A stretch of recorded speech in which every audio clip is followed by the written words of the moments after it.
بسم الله الرحمن الرحيم إن الحمد لله نحمده ونستعينه ونستغفره ونعوذ بالله من شرور أنفسنا ومن سيئات أعمالنا من يهده الله فلا مضل له ومن يضلل فلا هادي له وأشهد أن لا إله إلا الله وحده لا شريك له وأشهد أن محمدا عبده ورسوله أما بعد.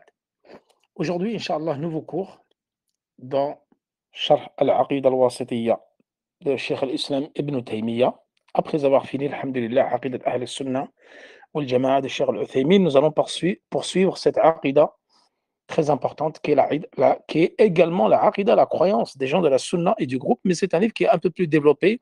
On va aborder beaucoup plus de Masail que de Aqidat Ahl al-Sunnah wal Jama'a. Parce qu'Aqidat Ahl al-Sunnah wal Jama'a, pour ceux qui ont assisté à tous les cours, c'est globalement, on va dire globalement, c'est un peu les piliers de la foi.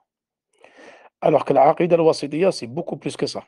Il y a beaucoup de masail que nous voyons et que nous allons voir.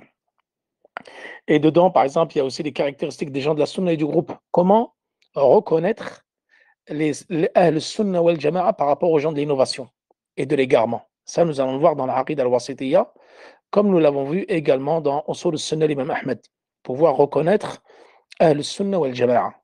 Et d'ailleurs, ces caractéristiques-là, qui sont la définition même de Ahl-Sunnah wal Jama'a, nous allons voir que, comme l'a dit l'imam Ahmed, celui qui sort d'un des fondements de Ahl-Sunnah wal Jama'a, en fin de compte, il rentre dans les gens de l'innovation. Il ne sera plus considéré comme Ahl-Sunnah wal Jama'a, mais sera considéré comme un innovateur. Et ça, bien sûr, qu'il y a des règles que nous allons expliquer au fur et à mesure des cours dans Al-Aqida al-Wasitiyya. Quand est-ce qu'on va dire que quelqu'un il fait partie de Ahl-Sunnah wal Jama'a? Et quand est-ce qu'on va dire que quelqu'un fait partie de l'innovation et de l'égarement? Lorsqu'il sera en contradiction. إِذَا خَالَفَ أَصْلًا مِنْ أُصُولِ أَهْلِ السُّنَّةِ وَالْجَمَاعَةِ, comme il a dit l'imam Ahmed. Ça, nous y viendrons en temps voulu. Aujourd'hui, c'est une mas'ala qui est très très importante que nous allons aborder. Je ne sais pas si j'aurai le temps de faire les deux. Il y a mas'alat al-kalam ou mas'alat al-Qur'an. Et nous allons voir qu'en fin de compte, c'est deux masaïl qui sont liés. Il y en a une qui est amma, l'autre qui est khassa. Mais mas'alat al-Qur'an, elle demande quand même du temps parce que c'est un cours qui est un peu compliqué. Et c'est une mas'ala où il y a eu un niza' avec Ahl al-Bid'a. C'est-à-dire que c'est une mas'ala où il y a eu une grande divergence avec les gens de la Sunna. Et parmi eux, l'imam de Ahl al-Sunna wal Jama'a, c'est qui? L'imam Ahmed ibn Hanbal. L'imam Ahmed ibn Hanbal, qui a subi une véritable chasse à l'homme, qui a été emprisonné, qui a été torturé, qui a été interdit de cours, nous allons voir, pendant le califat abbasside, parce qu'il a dit que le Coran ghayr makhlouq. Et ceux qui ont inventé ce mot-là, c'est Al-Mu'tazila, les premiers à avoir dit Al-Qur'an makhlouq.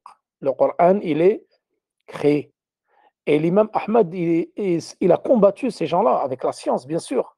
Il les a réfutés un à un.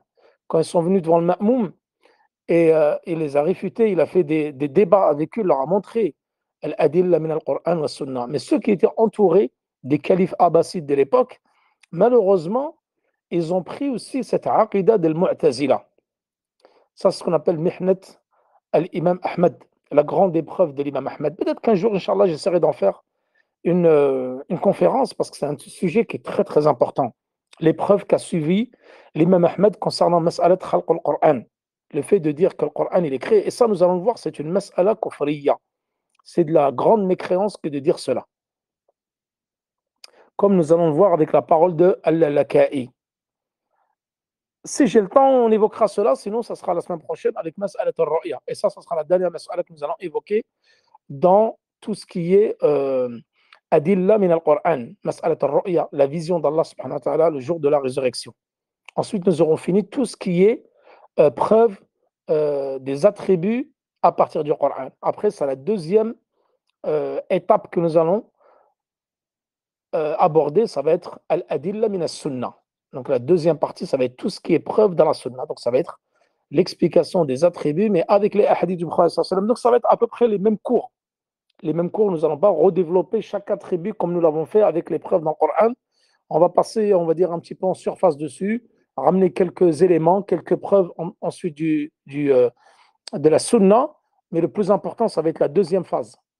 Ça va être parler de wasatiyyat Ahl Sunna, c'est-à-dire la partie médiane de Ahl Sunna al-Jama'a parmi les sectes égarées. Et comme je vous ai dit, nous allons rentrer dans le vif du sujet en parlant des sectes égarées, et il y en a beaucoup. Il y en a beaucoup malheureusement. Et pour ne pas tomber dans ces sectes-là, ben, il convient de donner leurs caractéristiques et de dire les caractéristiques de Ahl-Sunnah wal-Jama'a pour se différencier de ces sectes-là, Al-Mu'tazila, Al-Jahmiya, Al-Ahbash, Al-Khawarij, Al-Murji'a, Al-Asha'ira, Al-Sofiya, Al-Ikhwan, Al-Tabligh. Toutes ces sectes-là égarées, nous allons donner leurs principales caractéristiques. Et quelle est la vérité, la caractéristique des gens de la Sunna? Comme ça te permet aussi de dissiper leurs ambiguïtés. Avec quelles ambiguïtés ils viennent?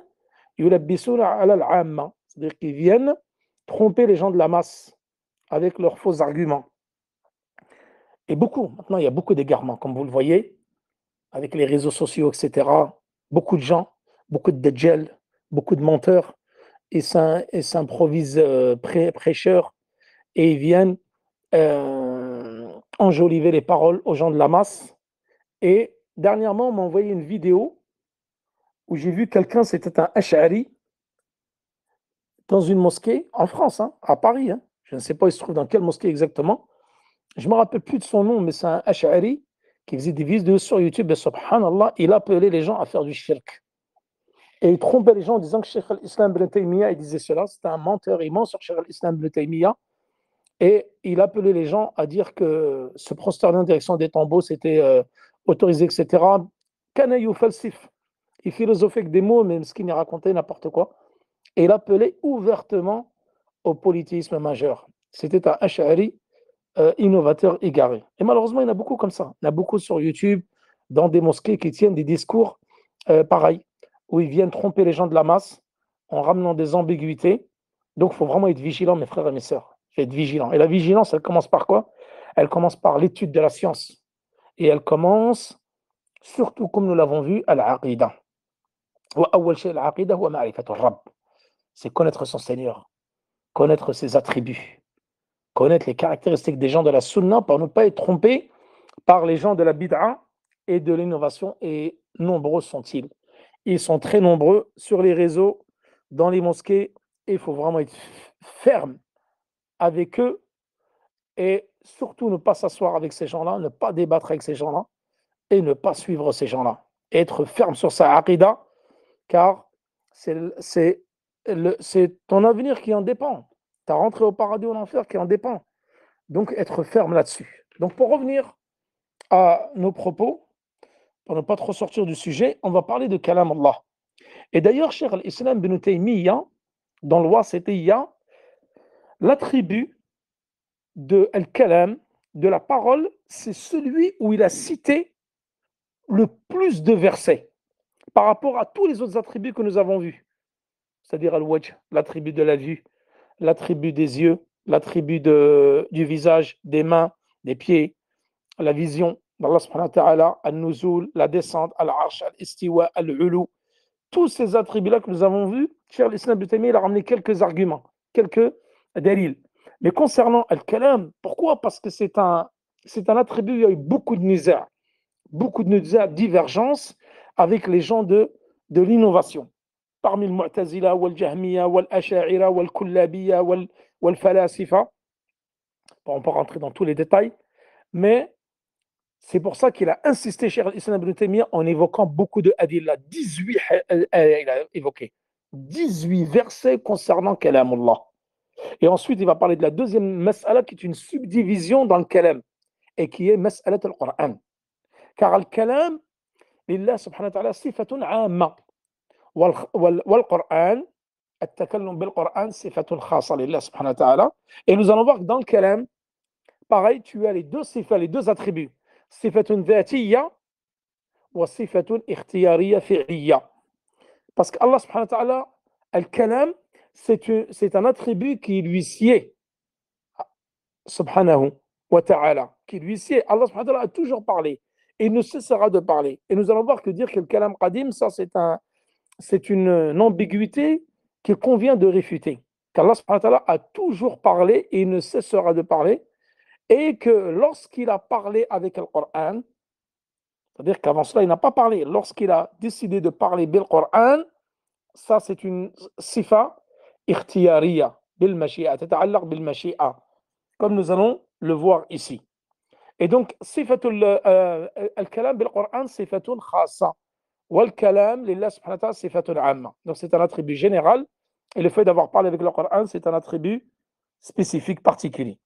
Donc là, il a cité différents versets. وَمَنْ أَصْدَقُ مِنَ اللَّهِ حَدِيثًا وَمَنْ أَصْدَقُ مِنَ اللَّهِ قِيلًا إِذْ قَالَ اللَّهُ يَا عِيسَى ابْنَ مَرْيَمَ وَتَمَّتْ كَلِمَةُ رَبِّكَ صِدْقًا وَعَدْلًا وَكَلَّمَ اللَّهُ مُوسَى تَكْلِيمًا وقوله منهم من كلم الله ورفع بعضهم درجات ولما جاء موسى لميقاتنا وكلمه ربه وناديناه من جانب الطور الأيمن وقربناه نجيا وإذ نادى ربك موسى أن يأتي القوم الظالمين وناداهما ربهما ألم أنهاكما عن تلكما الشجرة وأقول لكما إن الشيطان لكما عدو مبين ويوم يناديهم فيقول أين شركائي الذين كنتم تزعمون ويوم يناديهم فيقول ماذا أجبتم المرسلين وإن أحد من المشركين استجارك فأجره حتى يسمع كلام الله كان فريق منهم يسمعون كلام الله ثم يحرفونه من بعد ما عقلوه يريدون أن يبدلوا كلام الله قل لن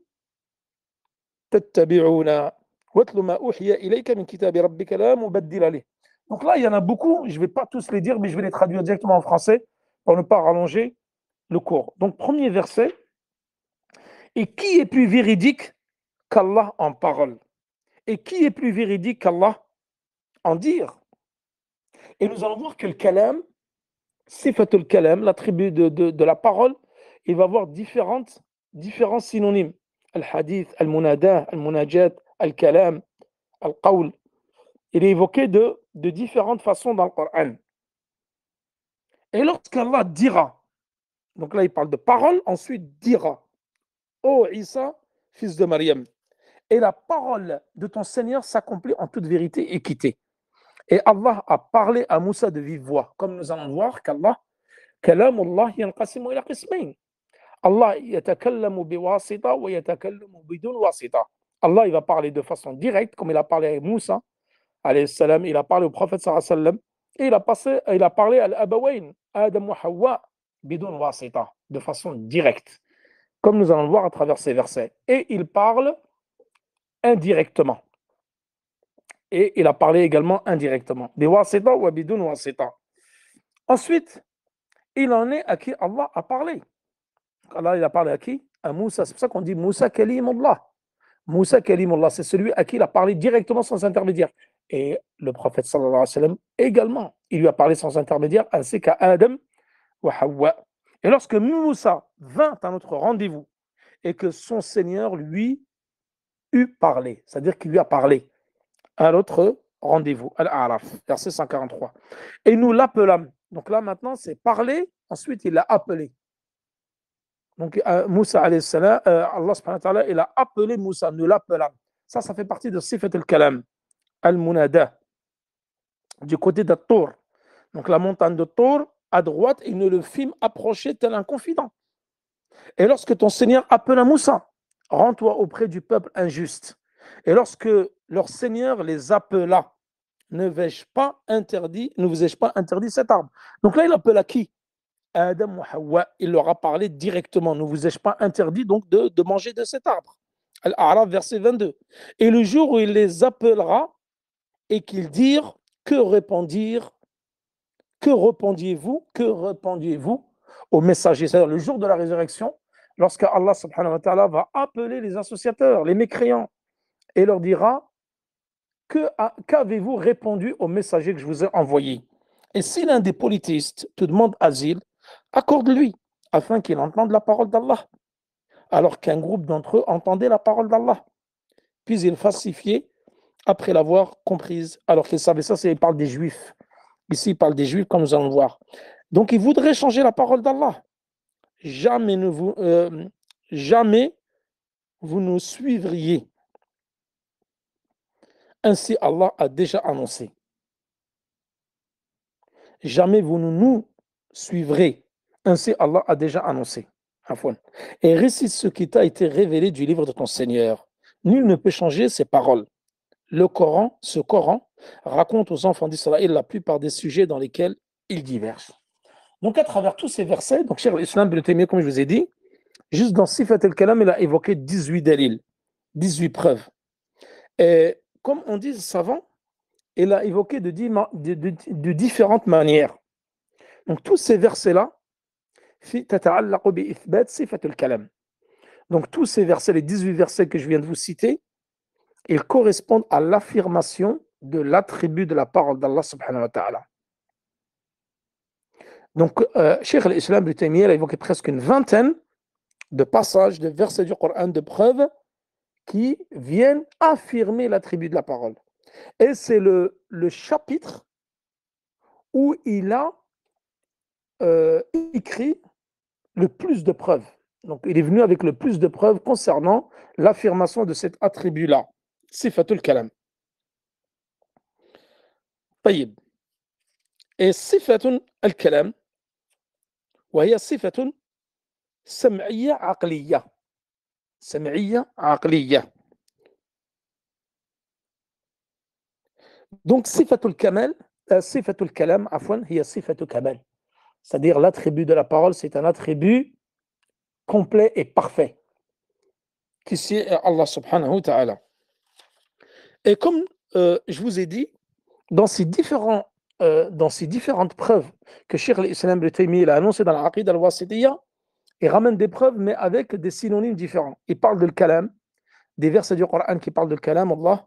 Ensuite, il parle de hadith. Ensuite, il parle de qawl. Ensuite, al-nada, al-nida, ce qu'il appelle. Ensuite, al-munajah, le fait de parler doucement.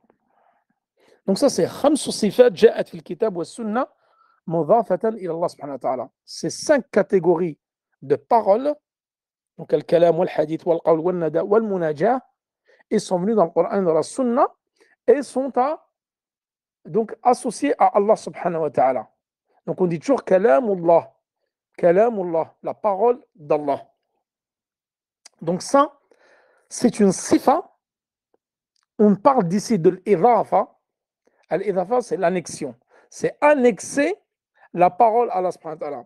وهي إضافة صفة لموصف.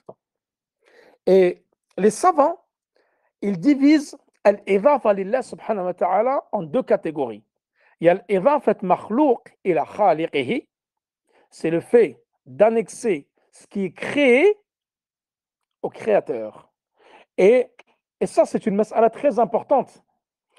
Et c'est pour ça que al-Mu'tazila al-Jahmiya, eux, ils rentrent le kalam là-dedans. Ils disent c'est une idafat makhlouq ila khaliqihi, annexion d'une chose qui a été créée. Ils disent kalam Allah, il est créé pour l'annexer au créateur.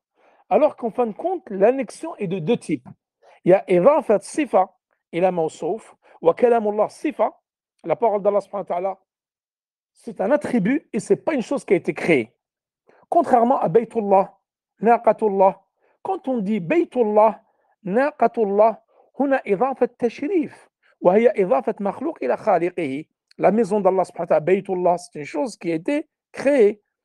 Naqatullah, c'est-à-dire la naqa de Salih, alayhi salam, c'est-à-dire la chamelle. On dit Naqatullah. C'était la chamelle d'Allah subhanahu wa ta'ala. Hadi idafat makhlouq ila khaliqihi. C'est l'annexion d'une créature à son créateur. Mais lorsqu'on dit kalamullah, ici c'est l'annexion d'un attribut, une caractéristique d'Allah subhanahu wa ta'ala qui est la parole. Donc bien faire la différence entre les deux et ne pas se tromper. Parce que ça, c'est ce qu'ils ont fait, le Mu'tazila ou le Jahmiya, comme nous allons voir. Qu'est-ce qu'il dit Ibn al-Qayyim dans Nouniyya, donc qui est un poème qui est extraordinaire, où il fait la description de la croyance de l'Firqatun Najiyya.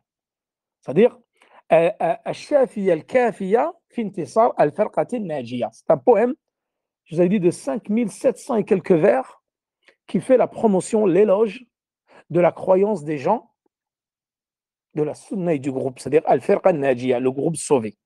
Et dedans, il dit فَإِضَافَةُ الْأَوْصَافِ ثَابِتَةٌ لِمَنْ قامت به كإرادة الرحمن وإضافة الأعيان ثابتة له ملكا وخلقا ما هما سيان فانظر إلى بيت الإله وعلمه لما أضيف كيف يفترقان فالإضافة الأوصاف ثابتة لمن قامت به كإرادة الرحمن فالإضافة هنا l'annexion des attributs ثابتة elles sont affirmées قامت به c'est-à-dire que elle sied à Allah subhanahu wa ta'ala كإرادة الرحمن telle que la volonté du miséricordieux وإضافة الأعيان ثابتة له إضافة الأعيان c'est comme dire بيت الله ناقة الله هذه الأعيان ثابتة له c'est on l'affirme également pour Allah subhanahu wa ta'ala ملكا وخلقا c'est-à-dire Baytullah, Naqatullah, ça appartient à Allah subhanahu wa ta'ala, ça fait partie de sa possession, de sa royauté, de sa, donc, mulkullah, wa khalqan, et de sa création, de sa royauté, de sa possession et de sa création. C'est-à-dire Baytullah, wa Naqatullah, il les a créés et ça lui appartient. Huma siyani, fanzur ila baytil ilahi wa ilmihi. Regarde la maison d'Allah, Baytullah, la mosquée par exemple, Baytullah, wa ilmuhu, c'est-à-dire, wa ilmihi, c'est dans le verset, on dit ilmi, majrour ilay, majrour bihi. C'est-à-dire que Bayt al-ilah, la maison d'Allah. Regardez ici, l'idafa, la différence entre Baytullah wa ilmullah. Lima udhifa, kayfa yaftariqani. On a annexé la science d'Allah, qui est une caractéristique. Donc, إضافة, on dit ilmullah, إضافة صفة إلى موصوف. وبيت الله إضافة مخلوق إلى خالقه. Donc, bien différencier les deux. وكلم الله موسى تكليما. Lorsque Moussa alayhi salam, Allah subhanahu wa ta'ala, il lui a parlé. D'ailleurs, concernant ce verset, وكلم الله موسى تكليما, il y a un mu'tazili qui est venu voir un grand récitateur parmi les récitateurs du Coran. J'avais lu ça, mais je ne me rappelle plus dans quel livre. Il faudra que je le retrouve. Je vais le retrouver et je vais vous le dire. Le nom du récitateur. Kan imam min a'immat al-Qurra. J'ai oublié le nom, subhanallah. J'ai oublié le nom. Imam min a'immat al-Qurra. Il est venu le voir, il lui a dit wa kallama Allah Moussa taklima. Donc il lui a dit bin nasb huna, c'est-à-dire kallama Allah, c'est-à-dire c'est Moussa qui a parlé à Allah subhanahu wa ta'ala. Il a voulu tronquer le verset et modifier le verset au lieu de dire wa kallama Allah Moussa. C'est-à-dire que là c'est kallama Allah Moussa. Moussa il est maf'oul bihi ici, c'est-à-dire c'est Allah qui a parlé à Moussa. Mais lui, ce mu'tazili, il est venu avec l'inverse. Il a dit وَكَلَّمَ اللَّهَ مُوسَى تَكْلِيمًا, c'est-à-dire c'est Moussa qui a parlé à Allah, pour justement renier, récuser l'attribut de kalam Allah aux créatures. Au contraire, lui il dit c'est Moussa qui a parlé à Allah. J'ai oublié le nom, subhanallah. Si quelqu'un le connaît, qui peut me le retrouver, il me le dit. Donc ce mu'tazili, il était venu et il a voulu inverser. Et il a dit Kallama Allah, c'est-à-dire Allah, lafdul jalala bin nasb, en faisant croire que c'est Moussa qui a parlé et non l'inverse. Et cet homme-là, ah oui, j'ai retrouvé, c'est Abi Amr ibn al-Ala. Abu Amr ibn al-Ala, c'était un grand mémorisateur et grand récitateur de Coran. Il a dit je voudrais lire sur toi wa kallama Allah Moussa taklima, walakin bi nasbi lafdul jalala, en disant wa kallama Allah Moussa taklima. C'est tahrif le Coran. Ici, il est venu déformer le Coran. Qu'est-ce qu'il lui a dit Abu Amr ibn al-Ala? Inni qara'tu dhalika kama taqulu fi qawlihi wa kallamahu rabbuhu. Et que dit-il dans le verset wa kallamahu rabbuhu? Donc là, tu ne peux pas faire un nasb de l'ordre al-jalala. Kallamahu rabbuhu, son Seigneur lui a parlé. قال فبهت المعتزلي. Ce Mu'tazili-là, il était en panique. Il l'a choqué, il ne savait plus quoi dire. Il a voulu jouer avec la parole d'Allah en les déformant. Et ce grand imam, Min al-Qurra, il lui a rétorqué, il l'a réfuté avec un autre verset du Coran. قال وكلمه ربه. هنا أثبت صفة الكلام لله سبحانه وتعالى avec ce verset-là. Il est venu affirmer que c'est Allah qui parle à ses créatures. Et le gars, il s'est en allé. Parce qu'il a voulu venir avec une ambiguïté, et l'imam, il a rétorqué avec un autre verset pour venir annuler donc son ambiguïté. Et Ibn al-Qayyim, il dit également وأتى النداء في 9 آية له وصفا فراجحا من القرآن. النداء, donc qui est une caractéristique de la parole.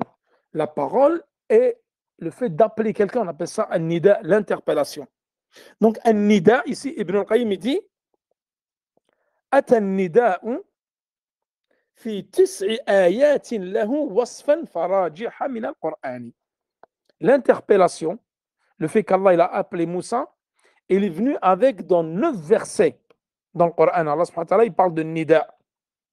Wasfan, c'est-à-dire c'est une caractéristique d'Allah subhanahu wa ta'ala, an-nida, qui est sifatul kalam, farajihan al-Qur'an. Donc retourne dans le Coran pour voir ces 9 versets dans lesquels Allah subhanahu wa ta'ala, il appelle Moussa alayhi salam. Wa nadaynahu min janib at-tur al-aymani wa qarrabnahu najiya. Donc le nida ici, l'interpellation, le fait d'appeler quelqu'un, huwa sawtun rafi'un. Donc le nida, c'est le fait d'appeler quelqu'un donc à voix haute. أن النداء صوت رفيع وضده فهو النجاء كلاهما صوتان.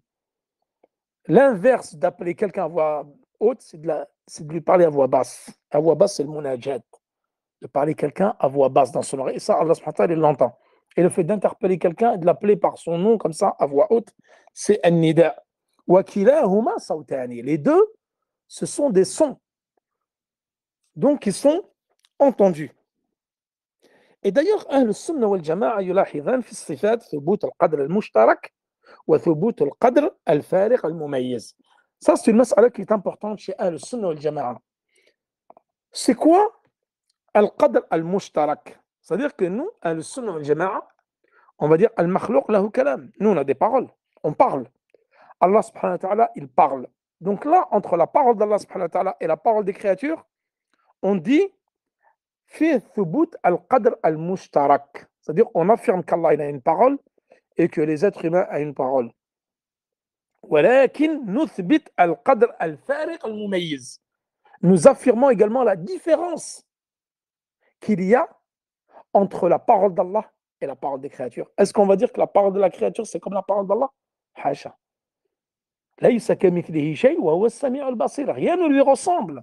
Donc la parole des créatures n'a en commun avec la parole d'Allah que le nom. Ça, c'est une parole et ça, c'est une parole. Par contre, le fait de dire que la parole d'Allah est comme celle des créatures, ça fait partie de l'anthropomorphisme. Donc la parole d'Allah subhanahu wa ta'ala est différente de la parole des créatures. Et Allah subhanahu wa ta'ala il va nous interpeller. Donc, أن الله ينادي يوم القيامة بصوت يسمعه من قرب كما يسمعه من بعد. C'est-à-dire que le jour de la résurrection, Allah subhanahu wa ta'ala va nous interpeller. Celui qui est loin va l'entendre comme celui qui est près. Donc Allah va nous parler avec un saut que nous allons comprendre et écouter. Parce que le Mu'tazila ou le Jahmiya, ils disent qu'Allah subhanahu wa ta'ala ne parle pas avec des bruits et des lettres, des bruits que nous entendons. C'est un kalam, mais que nous n'entendons pas. Alors que ça vient contredire carrément leurs ambiguïtés. Puisqu'Allah va nous parler, va nous interpeller le jour de la résurrection, bisawt, avec une voix, un son que nous allons entendre. Taïeb. Donc ça, première chose.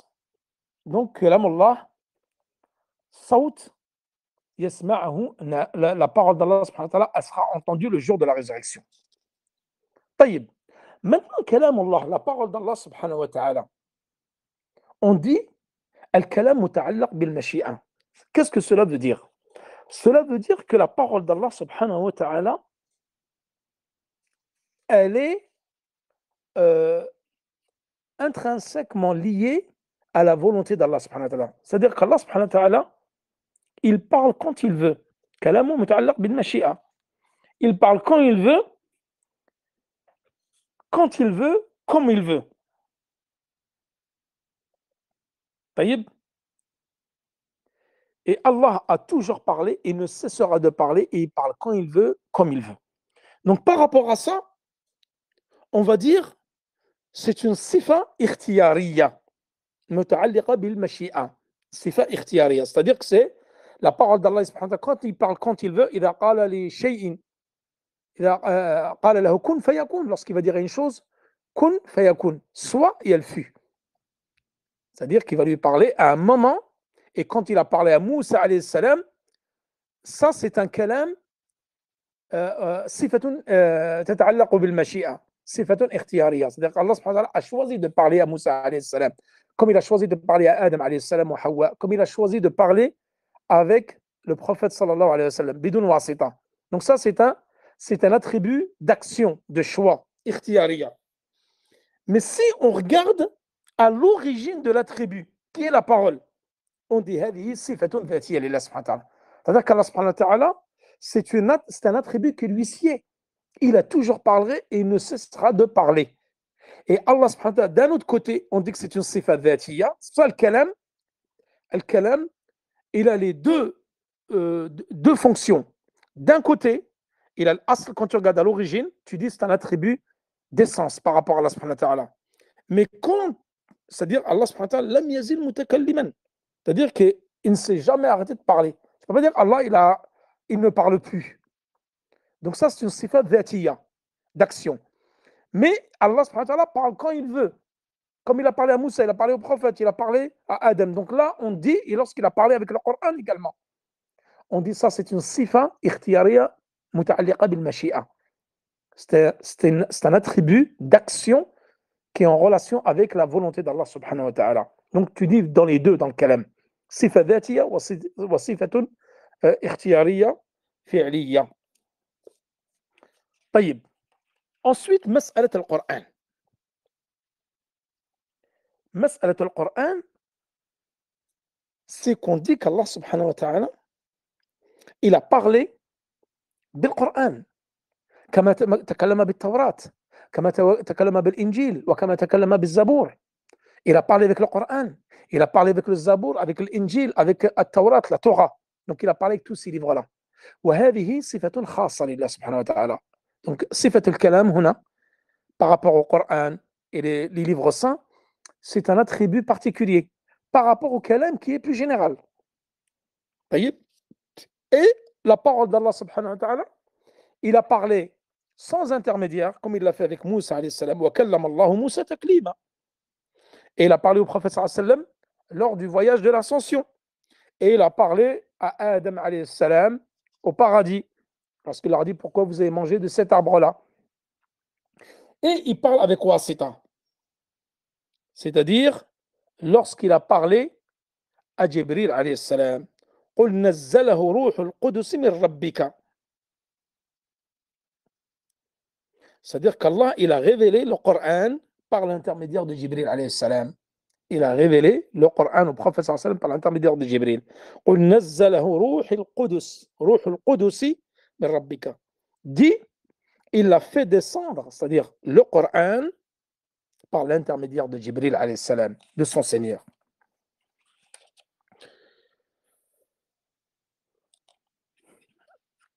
Ensuite,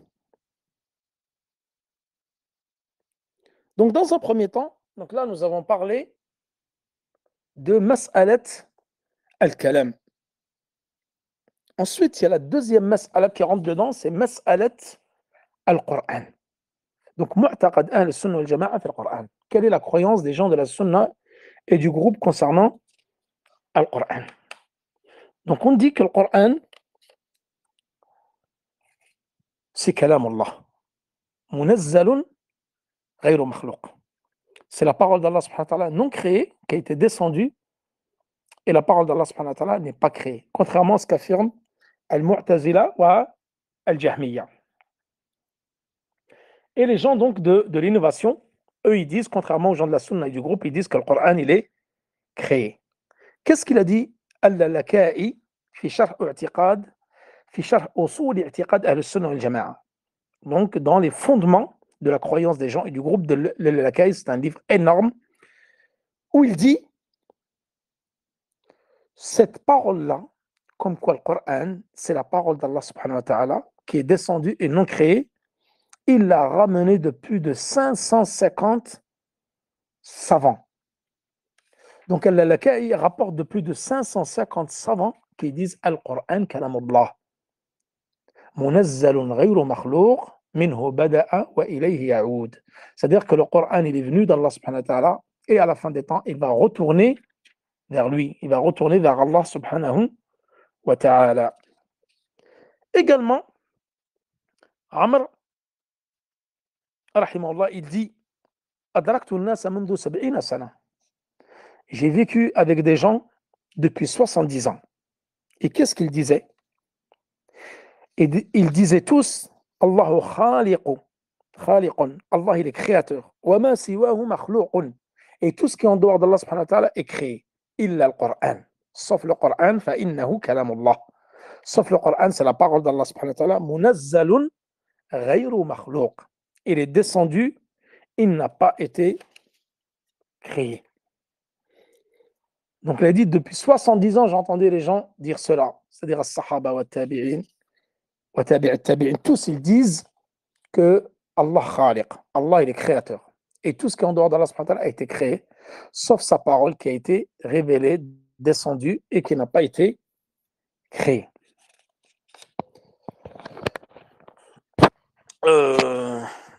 Regardez le cours. Nous avons commencé à quelle heure exactement?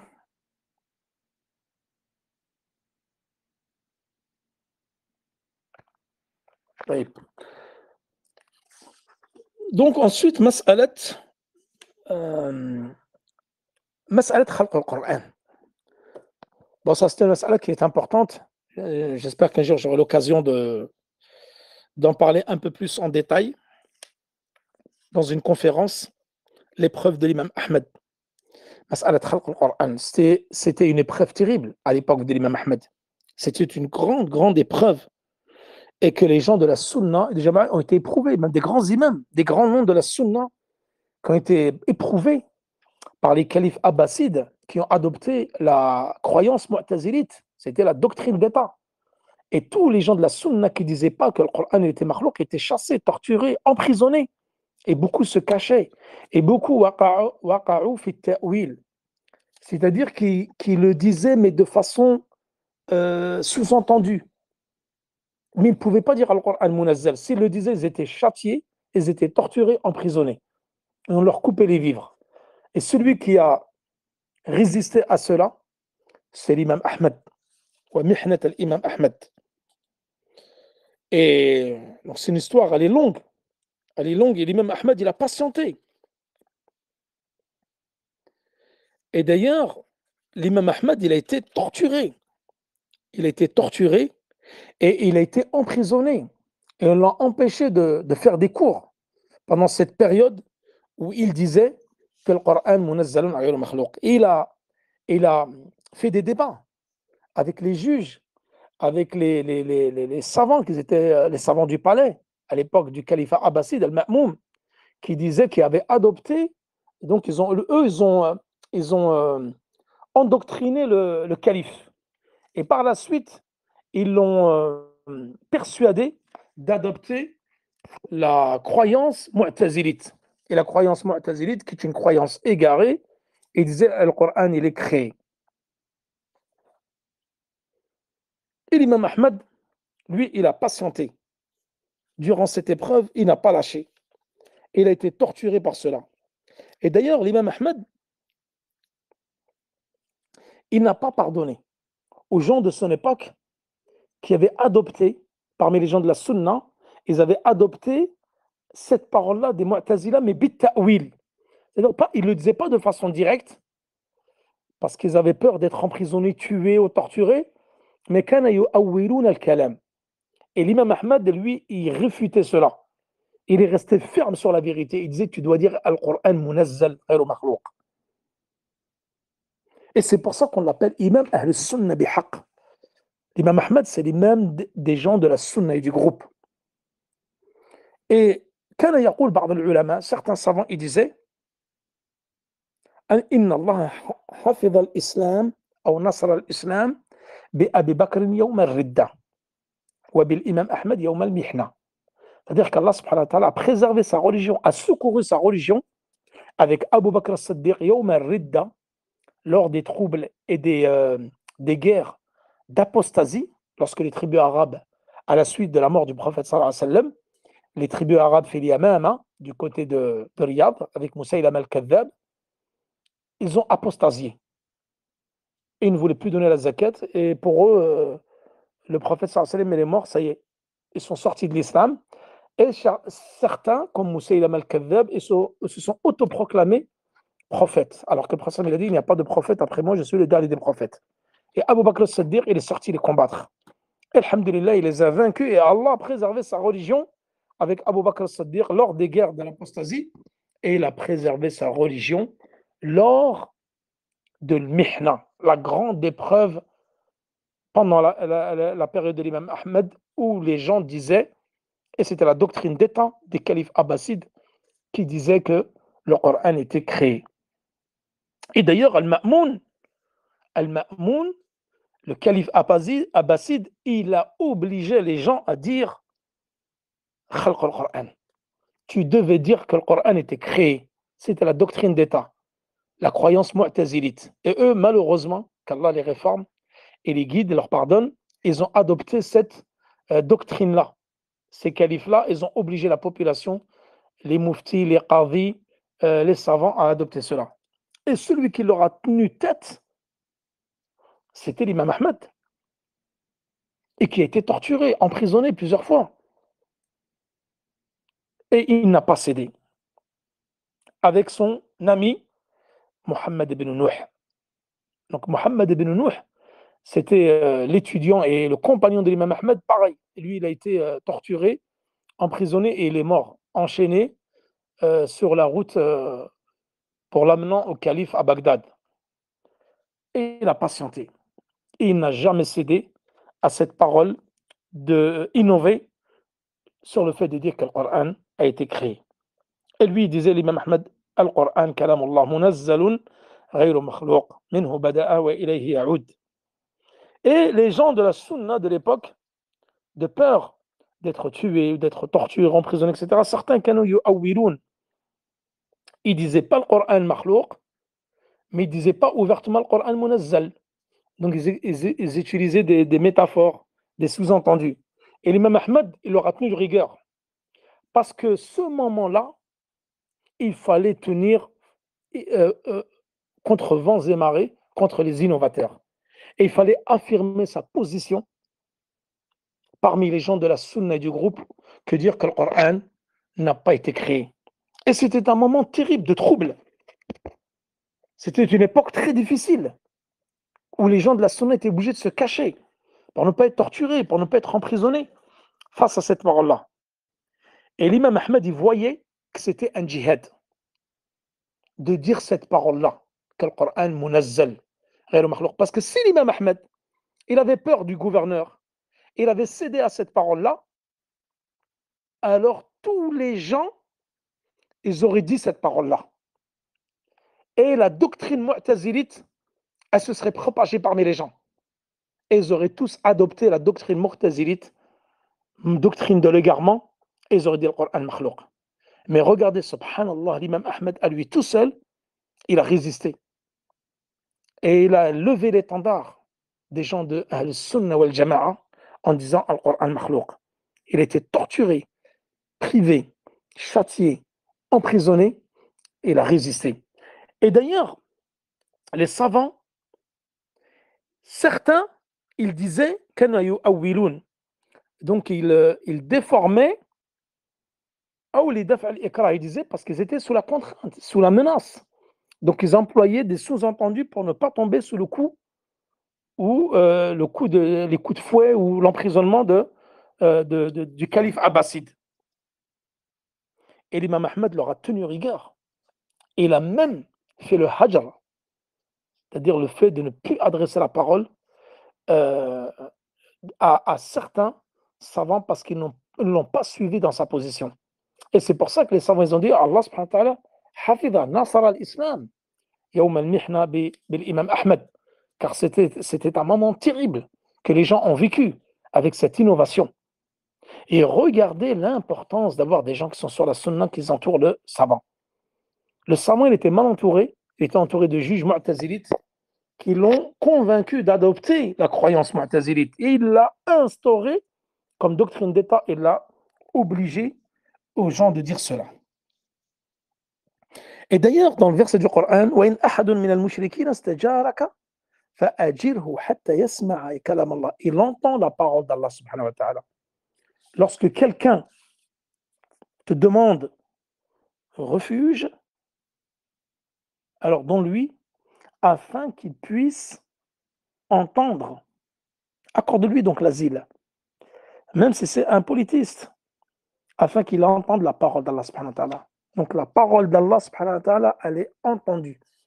Donc le Coran, bisawt wa harf. On dit que la parole d'Allah, qui est le Coran, elle est composée de lettres et de sons. Et c'est pour ça que toi, quand tu énonces le Coran, quand tu parles avec le Coran, anta tatlu bisawt. Quand tu récites le Coran, il y a un son qui est émis de ta bouche. Et le Coran, c'est quoi? C'est des sons et des lettres. Et les gens de l'innovation disaient non, le Coran, il n'y a pas de son, il n'y a pas de lettres. C'est un kalam, c'est tout. Et certains ils refusaient carrément de dire que le Coran, kalamullah. Donc ça, c'est une mas'ala qui est longue. Nous n'allons peut-être pas l'évoquer ici. Al-mukhalifin, c'est-à-dire les gens qui ont divergé avec Ahl-Sunnah wal-Jama'a fi mas'alat al-Qur'an. Et Ibn al-Qayyim il dit dans Nunia وَلَقَدْ تَقَلَّدَ كُفْرِهِمْ 50 في 10 من العلماء في البلدان وللكاء الإمام حكاه عنهم بل حكاه قبله الطبراني. C'est-à-dire que لقد تقلد كفرهم 50 في 10 من العلماء في البلدان. Ceux qui ont dit Al-Qur'an makhlouq, alors les savants de la sunna les ont rendus innovateurs. Tout celui qui dit Al-Qur'an makhlouq, le Qur'an il est créé, c'est un innovateur. Et l'imam al-Laka'i, qu'est-ce qu'il dit? Il a rapporté cela de khamsoun fi ashrin, c'est-à-dire 500. Et c'est exactement 550 dans Sharh i'tiqad Ahl-Sunnah wal-Jama'a, Usul Ahl-Sunnah wal-Jama'a, l'île al-Laka'i. Donc c'est un livre qui est en plusieurs volumes où il ramène tous les aqwal des savants à travers les siècles. Donc 550 savants qui disent que tout celui qui dit que le Coran makhlouq, c'est un innovateur. Et c'est du kufr, c'est de la mécréance majeure. قال من العلماء في البلدان, de différents savants à travers différents pays, à travers le temps. Donc al-Laka'i, al-imam hakahu anhum. C'est-à-dire, il a rapporté cela de 550 savants que celui qui dit que le Coran makhlouq, c'est une parole de mécréance. Il a mécrit. Bal hakahu qablahu Tabarani. Il a rapporté avant lui, l'imam al-Tabarani, concernant que tout celui qui dit que le Coran il est makhlouq, c'est un mécréant. Nassu ala kufri man qal bi khalq al-Quran. Ils ont écrit concernant la mécréance de dire que le Coran il est créé. C'est un acte de mécréance qui fait sortir de l'islam. Et nous aurons l'occasion, Inch'Allah Ta'ala, de parler de cela dans Nawaqid al-Islam, que je vais commencer, Inch'Allah, lorsque nous aurons fini Minhaj al-Salikin. Nous rajouterons un cours de Nawaqid al-Islam où nous allons parler de Mas'alat Dawabat al-Takfir, c'est-à-dire la mécréance. Comment on peut dire que quelqu'un est mécréant? Qui l'est? Qui ne l'est pas? D'après quel dawabit? Est-ce que toute personne qui dit une parole de mécréance est un mécréant? Est-ce que toute personne est tombée dans la mécréance est un mécréant? Est-ce que toute personne qui commet un acte de polythéisme, on dit que c'est un polythéiste? Et on va parler de mas'alat al-hukm bighayri ma anzal Allah, également le fait de gouverner par autre que les lois d'Allah. Quel est le jugement de cela? Et également, on va parler de la parole de Abdullah ibn Abbas, al-kufr duna kufr, que le kufr kufran, kufrun akbar wa kufrun asghar, et kufr al-amali wal kufr al-i'tiqadi, wa mas'alat al-udhr bil jahl, l'excuse de l'ignorance concernant le polythéisme. Est-ce que celui qui tombe dans le polythéisme est ignoré ou pas? C'est une mas'ala qui est très importante, que nous allons détailler en profondeur, Inch'Allah, dans cette épître qu'est les annulatifs de l'islam. Voilà, je pense que avoir fait le tour de la question, et Inch'Allah, la semaine prochaine, nous ferons le dernier cours sur Ar-Ru'ya, la vision d'Allah subhanahu wa ta'ala, et nous allons parler de cela à partir donc des preuves du Coran. Et ensuite, ça sera la deuxième partie où nous allons parler des attributs à partir de la sunna du prophète sallallahu alayhi wa sallam. Bon, j'ai pas voulu trop de rentrer dans le détail pour Mas'alat al-Qur'an, parce que j'aurais été obligé de rajouter un cours, mais nous aurons l'occasion, Inch'Allah, d'en parler dans d'autres livres. Wa sallallahu ala nabina Muhammad wa ala alihi wa sahbihi wa sallam. Allahu ta'ala a'la wa alam. Assalamu alaikum wa rahmatullahi wa barakatuhu.